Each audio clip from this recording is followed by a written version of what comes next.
Hey crafty people, it's Tasha, welcome back to my channel. Today I'm joining Altenew for a video hop to celebrate their November release. I'm playing with their newest BetterPress plate and I'm going to be doing some mindful watercolouring.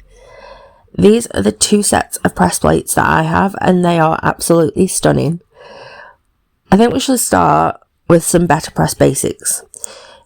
So the BetterPress itself is from Spellbinders and it's a super simple and easy way to get a letterpress effect at home. That grey bit is where you're going to set up your plates, and there are guidelines for both A2 and A7 cards, so you can see exactly how the plates are going to sit on your card panel, which I love.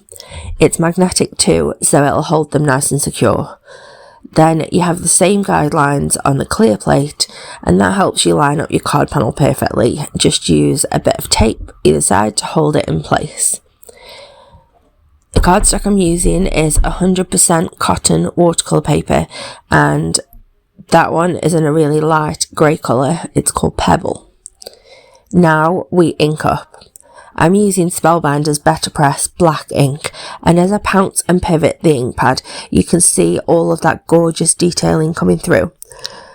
This is one huge bonus of using these press plates. You can get a crazy level of really fine details, much more than you can get with stamping. The system keeps the cardstock above the plates and ink, so it's not touching at all until it's passed through your Platinum 6. Roll it through slow and steady.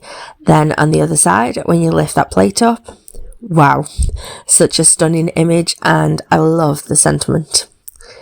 The ink is waterproof once dry, and it dries really quickly, but to be sure though, I did hit it with my heat gun just for a few seconds. It's been a while since I broke out my watercolour brush markers, and I wanted to see how they'd work on this cardstock. Spoiler alert, they are a joy to work with together. Starting with clean clear water, and I'm going into my first petal. Having the area wet will help the colours blend, and it helps me avoid getting too much pigment in any one area. Then I'll add an all over wash with my lighter colour before going in with a more vibrant shade at the base of my petal. Going wet on wet like this really helps me move that pigment round. I'm blending it out with the same lighter shade, but I'll switch to the clear water to give my petals a nice highlight on the end. Now we need to let that petal dry completely before attempting to colour any area that's directly touching it. This pigment is going to go where the water does, and you'll have different areas begin to bleed into each other if they're both wet. So we'll miss a couple of petals and just repeat the exact same steps on our next one. If you're intimidated by watercolour, then I really hope you'll watch me and feel much more confident in giving this a go, because I'm really not doing anything overly technical. Plus, if you stick around, you'll see me have a massive accident, which I kept in because I wanted to show you how I got away with it and kind of fixed it in the end. Whilst my petals dry, I'm moving on to my leaves, and I wanted to pull through some of that yellow from the petals, so I'm using a really pale yellow as my base. Then I'm going in with green over the top. I actually went too dark though in the centre of the first leaf, so I did remove some of that colour with a cloth just to lighten it a touch. Like I said, this is a video hop hosted by Altenew, so there are, of course, prizes to be won. To be in with a chance of winning one of the gift vouchers, you need to subscribe and leave comments on the videos in today's hop.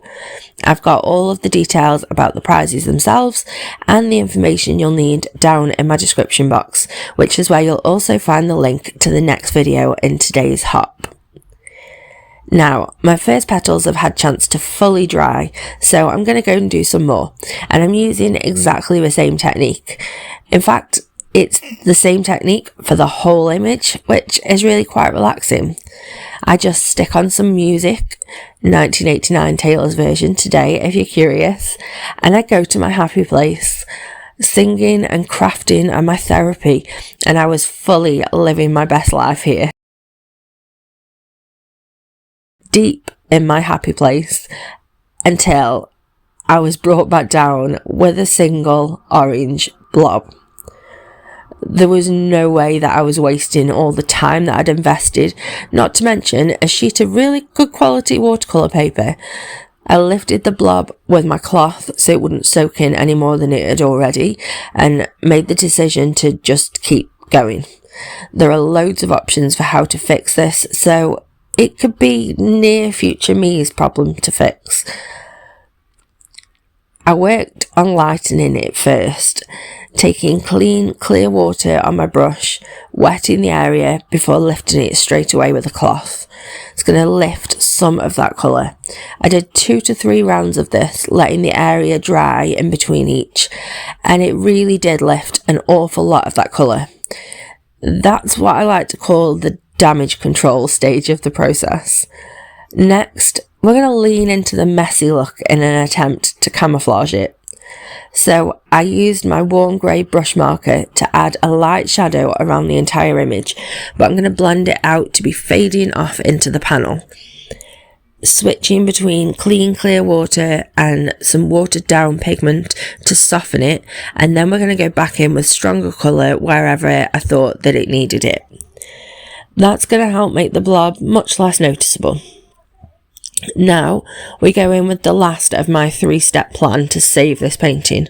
Splatter. Just add more splatter to camouflage it even further. It isn't perfect, but I definitely think it saved the card. If after all that you still can't live with the blob, then the last tool still in my arsenal is to cover or cut it. If you can, stick a gem or acrylic dot or some other type of embellishment over it. Or cut around the parts you want and just pretend you were always planning to fussy cut it. If you want to see how I made that pink and blue card, then be sure to subscribe and hit the notification bell so you don't miss my next video. Don't forget to leave a comment for the giveaway. I'd love to know your tried and true methods for fixing mistakes.